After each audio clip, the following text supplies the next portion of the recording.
नमस्कार। आप सुन रहे हैं द बॉलीवुड रेडियो और मैं हूं आपके साथ आकाश। दोस्तों, आज के इस पॉडकास्ट में किस्सा नरगिस दत्त के आखिरी दिनों का है।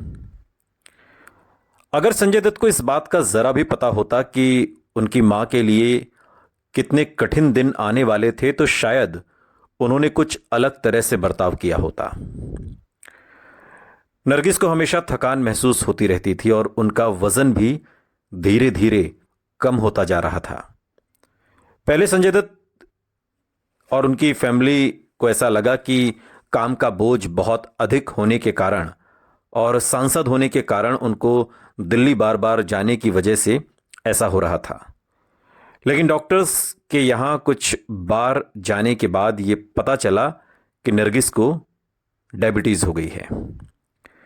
इसके बावजूद उन्होंने अपनी बेहद व्यस्त दिनचर्या को बदलने से साफ इनकार कर दिया और पहले की तरह ही काम में डटी रहीं। 29 जुलाई 1980 के दिन मुंबई के मशहूर सी रॉक हॉस्पिटल में संजय के लिए जन्मदिन की पार्टी का आयोजन किया गया, जहां उनकी दूसरी फिल्म की घोषणा की गई। रॉकी अभी रिलीज नहीं हुई थी और संजय को दूसरी फिल्म युद्ध का प्रस्ताव भी मिल गया था, जिसका निर्देशन गुलशन रॉय के बेटे राजीव रॉय द्वारा किया जाना था। नरगिस इस बात से तो खुश थी कि उनका बेटा अगली फिल्म साइन कर रहा है, उसकी पहली फिल्म रिलीज होने वाली है, लेकिन दिल्ली में होने की वजह से वो पार्टी में शामिल नहीं हो पाई। संजय की पार्टी के 4 दिन के बाद नरगिस की हालत बिगड़ गई। उनको तत्काल मुंबई लाया गया। मुंबई हवाई अड्डे पर उनकी हालत इतनी खराब हो गई थी कि वो चल भी नहीं पा रही थी। नरगिस को जल्दी ही ब्रीच कैंडी हॉस्पिटल ले जाया गया, जहां डॉक्टर्स ने आशंका ये जताई कि उनको पीलिया हो गया था। जिस समय नरगिस को अस्पताल में भर्ती करवाया गया उस समय संजय दत्त ड्रग्स के नशे में चूर थे। उनको अपनी मां की बिगड़ती सेहत के बारे में कुछ भी पता नहीं चला और अगले 15 दिन नरगिस ने ब्रीच कैंडी हॉस्पिटल में बिताए। एक के बाद एक उनके टेस्ट हो रहे थे। डॉक्टर्स को कुछ समझ में नहीं आ रहा था कि उनको आखिर हुआ क्या था। नरगिस की हालत बिगड़ती जा रही थी और उनका वजन लगातार गिरता जा रहा था। वो दुखी थीं और एक तरीके से अपनी हताशा की तरफ भी बढ़ रही थीं। और अंत में एक शाम डॉक्टर्स ने कुछ ऐसा समाचार सुनाया जो सुनील दत्त को तोड़कर रख देने वाला था। नरगिस को कैंसर था। उनको जल्द से जल्द मेमोरियल स्लोआन केटरिंग कैंसर सेंटर ले जाना था, जो न्यूयॉर्क सिटी में कैंसर के इलाज और उसके बारे में शोध से संबंधित बहुत मशहूर जाना माना हॉस्पिटल है। सुनील दत्त खामोश थे। जब वो घर लौटे तो उनका दिल मानो डूबा हुआ था। उन्होंने अपने तीनों बच्चों को पास बुलाया। उस पल को संजय दत्त कभी नहीं भूल सकते। एक इंटरव्यू में सालों बाद वो कहते हैं कि उस शाम डैड ने मुझे दोनों बहनों के साथ बैठाया और हमें यह बताया कि हमारी मां को कैंसर है। 58 पाली हिल आने वाली किसी बड़ी अनहोनी की आशंका से घिर गया। उनको अमेरिका ले जाया गया। हमने रॉकी का काम बंद कर दिया। वो दौर बहुत भयानक था।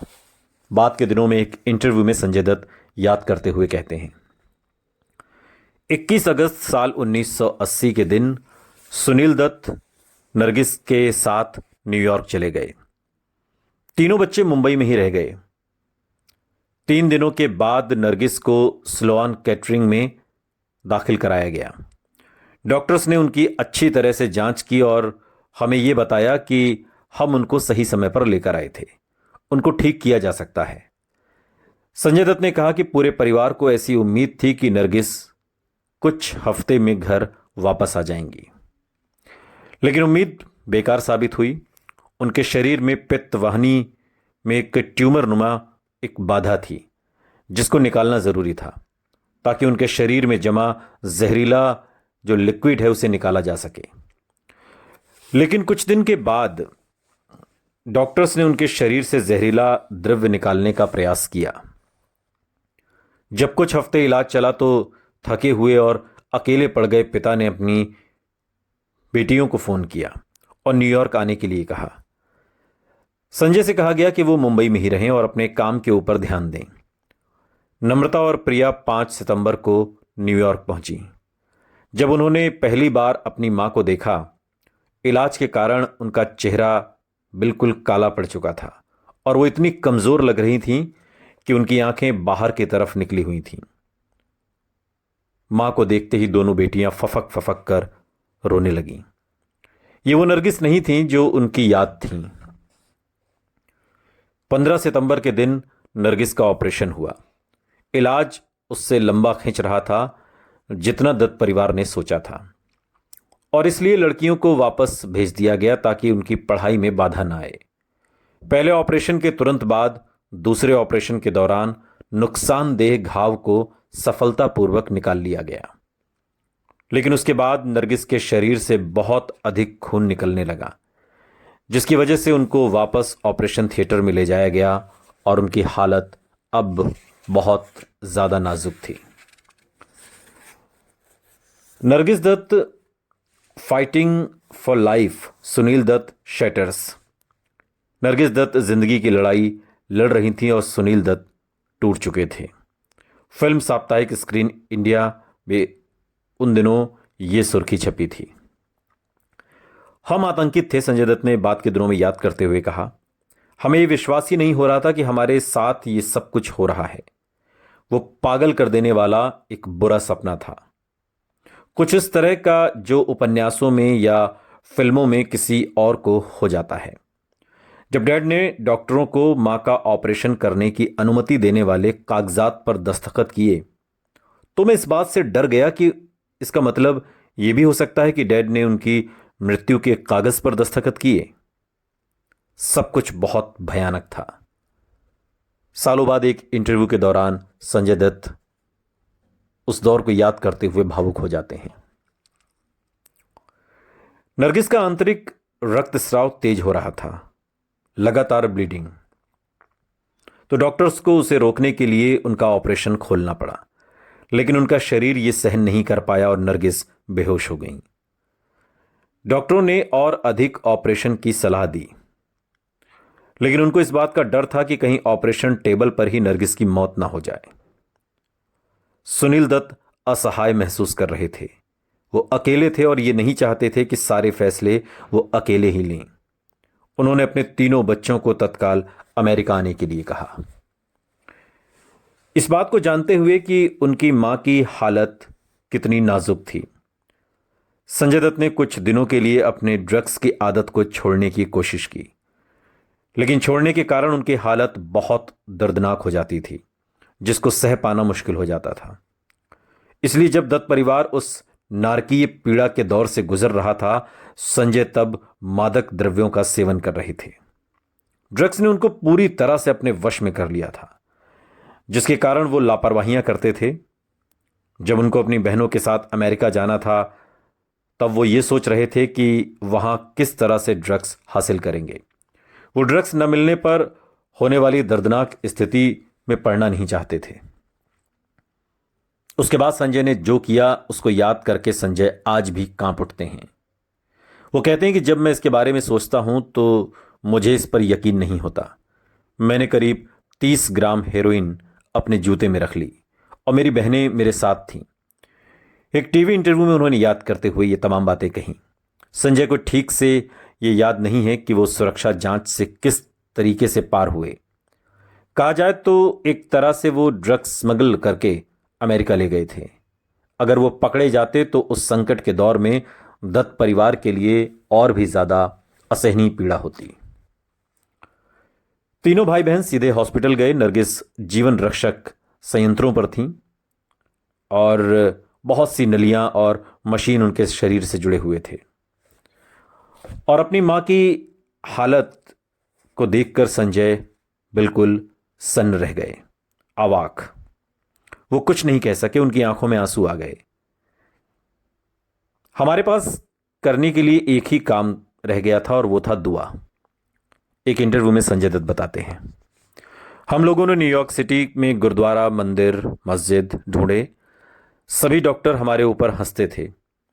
डॉक्टर फोर्टनर ने हमें यहां तक कह दिया था कि अगर मां बच गई तो वे हिंदू बन जाएंगे।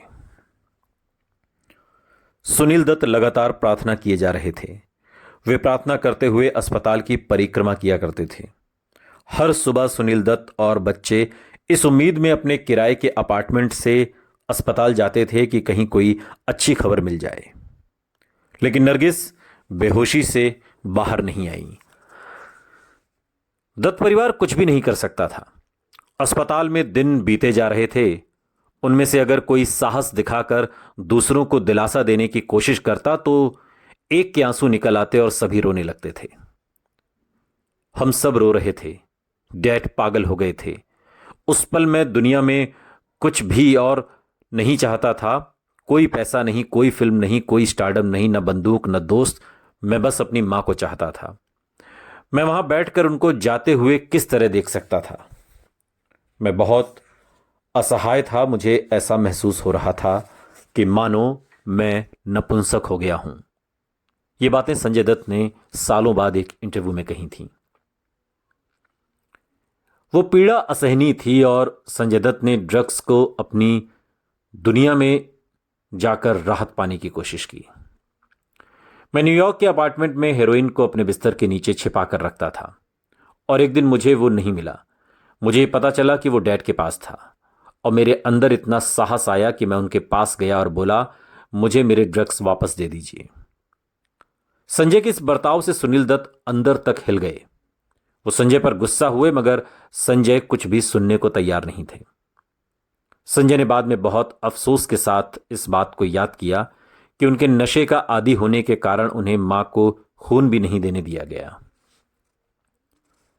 परिवार महीनों न्यूयॉर्क में रहा, लेकिन संजय को रॉकी का काम पूरा करने के लिए वापस आना पड़ा। मुझे यकीन नहीं हो रहा था कि मुझे रॉकी का काम पूरा करने के लिए वापस आना पड़ा, गाना गाने के लिए तथा इस तरह के दूसरे कामों के लिए, जबकि मेरी मां कोमा में थी।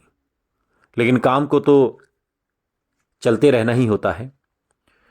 संजय दत्त ने उन दिनों को याद करते हुए एक इंटरव्यू में कहा, रॉकी के निर्माता गुलशन रॉय को इस बात की आशंका थी कि फिल्म फंस गई थी और फिल्म के लिए उन्होंने दूसरे अभिनेताओं से जो डेट्स लिए थे वो सब बर्बाद हो रहे थे।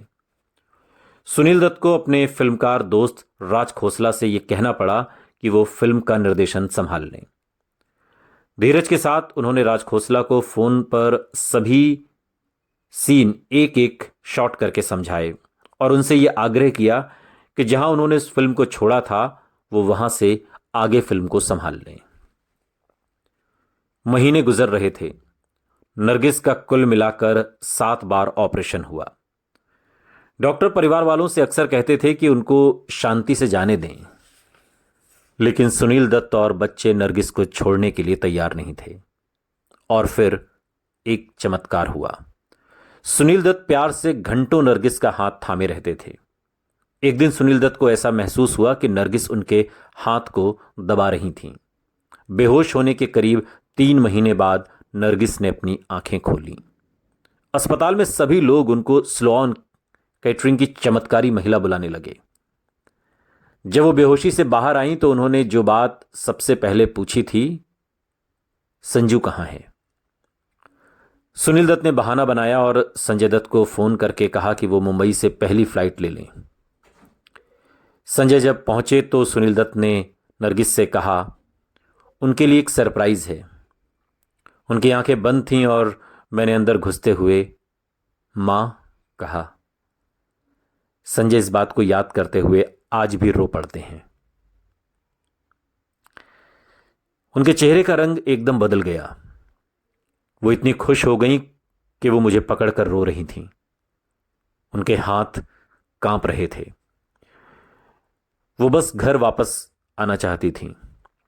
नरगिस बहुत बेचैन थी और ये जानना चाहती थी कि संजय के जीवन और उसके करियर में क्या कुछ चल रहा था। सबसे ज्यादा वो अपने बेटे की फिल्म रॉकी देखने के लिए बेचैन थी।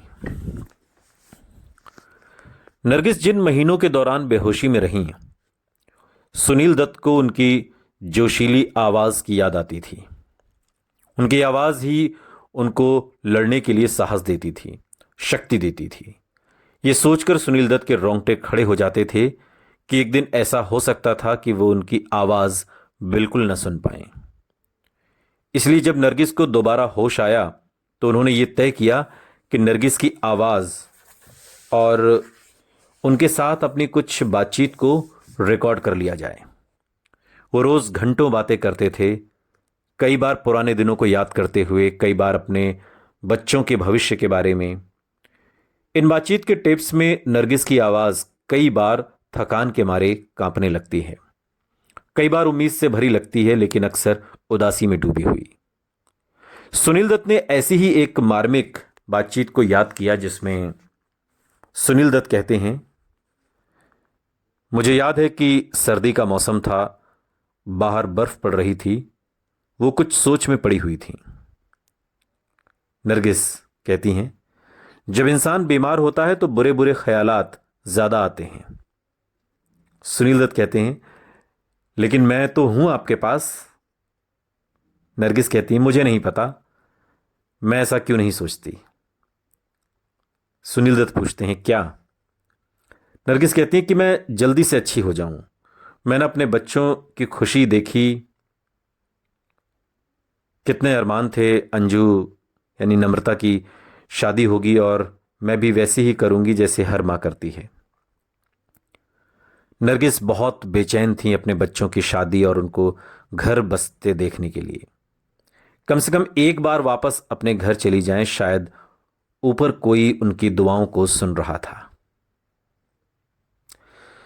सुलॉन केटरिंग में डॉक्टर इस बात को लेकर आश्वस्त थे कि नरगिस का कैंसर ठीक हो गया था, लेकिन नरगिस की रोग प्रतिरोधक क्षमता कमजोर थी और कोई छोटा सा संक्रमण भी खतरनाक हो सकता था।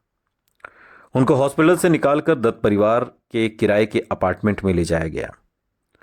एक समय ऐसा था जब नरगिस को भारत की सबसे सुंदर अभिनेत्री माना जाता था। उनकी तस्वीरें पत्रिकाओं के फ्रंट पेज पर छाई रहती थीं। अस्पताल के कमरे में तो सुनील दत्त ने सारे शीशे हटवा दिए थे, लेकिन अपार्टमेंट में जाने के बाद नरगिस ने जब अपना चेहरा आईने में देखा तो वो फूट फूट कर रो पड़ी। उनका चेहरा बीमारी और कैंसर की दवाइयों से काला पड़ चुका था। उनकी झुर्रियां लटक आई थीं और उनके बाल उड़ चुके थे। नरगिस अपने बुरे सपनों को अमेरिका में ही छोड़कर वापस घर जाना चाहती थी। और आखिरकार 6 मार्च 1981 के दिन मुंबई से जाने के करीब 6 महीने के बाद स्लॉन कैटरिंग की चमत्कारी महिला घर वापस जा रही थी। संजय की खुशी की कोई सीमा नहीं थी।